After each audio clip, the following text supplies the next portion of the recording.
हाँ जी बच्चे, maths class 9th chapter number 8 quadrilateral. ठीक है, ये जो इस चैप्टर के लिए मैं वीडियो बना रहा हूँ ये काफ़ी इंपॉर्टेंट वीडियो है। ये आपको काफ़ी ज़्यादा नॉलेजफुल जो बातें हैं इस चैप्टर के बारे में बताएगी। बहुत सारे बच्चे ऐसे होते हैं, इवन के टीचर्स भी ऐसे होते हैं जिनको ये जो बेसिक पॉइंट्स हैं उनमें वो कन्फ्यूज हुए रहते हैं। तो आई होप ये वीडियो आपको अच्छी लगेगी और इसमें हम ज़्यादा से ज़्यादा गहराई में जाने की कोशिश करेंगे कि क्वाड्रिलेटरल में क्या क्या हो सकता है। ठीक है, तो सबसे पहले तो हमारे पास क्वाड्रिलेटरल होता क्या है? कोई भी पॉलीगन 4 साइडेड क्लोज्ड फिगर उसको हम क्वाड्रिलेटरल बोलते हैं। ठीक है, क्वाड्रिलेटरल जिसमें 4 साइडेड फिगर्स होती है और क्लोज्ड फिगर होती है। ठीक है, तो जैसे कि मैं एग्जांपल के तौर पे यहाँ पे एक क्वाड्रिलेटरल बना देता हूँ लाइक दिस, ABCD। इसमें 4 साइड है और 4 एंगल है और इन चारों एंगल का प्लस ऑलवेज 360 डिग्री आएगा। सबसे पहली प्रॉपर्टी तो ये है कि इन चारों का सम हमेशा कितना रहेगा? 360 डिग्री। फिर आगे इसकी कुछ टाइप्स होती हैं, जैसे कि सबसे पहले हमारे पास इसकी टाइप आती है जिसको हम बेसिकली इस चैप्टर में यूज करेंगे, दैट इज रेक्टेंगल। रेक्टेंगल के बारे में हमें बस इतना पता है कि ऑपोजिट साइड्स इक्वल होती हैं और ईच एंगल 90 डिग्री होता है ना। लेकिन इस बार हमें कुछ और भी इसके बारे में पता होना चाहिए। ABCD, एक पॉइंट तो सही है कि ईच एंगल 90 डिग्री हो। ठीक है, यहाँ पे इसका हम फर्स्ट फीचर लिख देते हैं कि ईच एंगल 90 डिग्री, यहाँ तक सही है बिल्कुल। फिर दूसरा रीज़न हम यहाँ पे क्या लिखेंगे कि जो इसके डायगोनल्स होते हैं वो एक दूसरे को बाइसेक्ट करते हैं।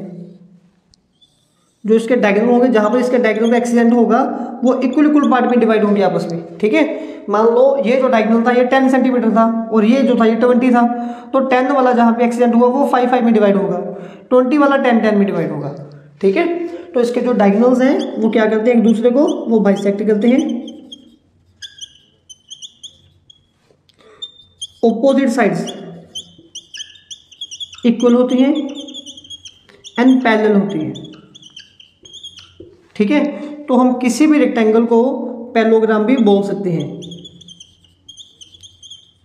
लेकिन किसी भी पैरेललोग्राम को रेक्टेंगल नहीं बोल सकते।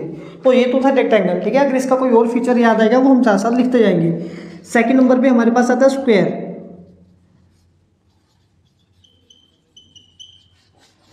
स्क्वायर में हमें ये तो बेसिकली पता है कि इसकी ऑल साइड्स आर इक्वल,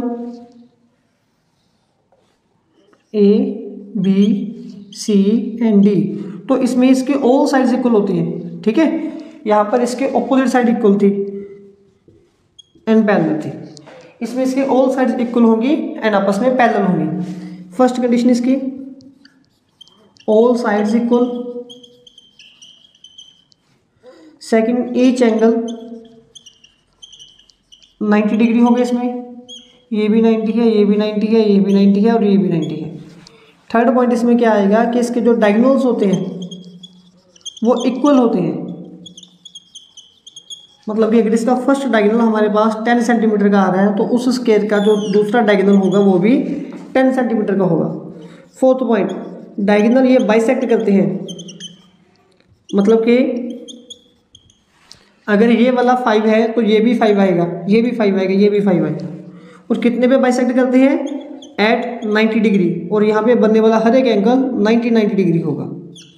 ठीक है, तो इस फिगर को हम बोलते हैं स्क्वायर और इसके अपोजिट साइड पैरेलल भी होती हैं। तो मतलब कि हम किसी भी स्क्वायर को पैरेललोग्राम भी बोल सकते हैं।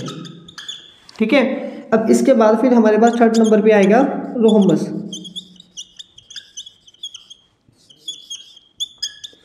रोम्बस को बेसिकली हम जो बर्फी खाते हैं ना उस शेप में ड्रॉ करते हैं।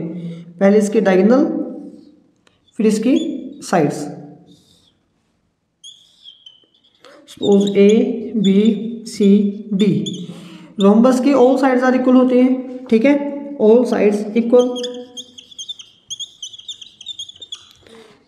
और इसके जो डायगोनल्स हैं वो बाइसेक्ट करते हैं। वो इक्वल तो नहीं होते लेकिन बाइसेक्ट करते हैं। Diagonals bisect in the sense अगर ये 20 था तो ये 10 में, अगर ये 16 था तो ये 8 में डिवाइड होगा आपस में। ठीक है, और कितने पे बाइसेक्ट करते हैं? 90 डिग्री पे। ठीक है, तो रोम्बस की बेसिकली 3 कंडीशन होगी, all side equal, diagonal bisect and each other 90 degree. Fourth point हमारे पास आएगा पैरेललोग्राम।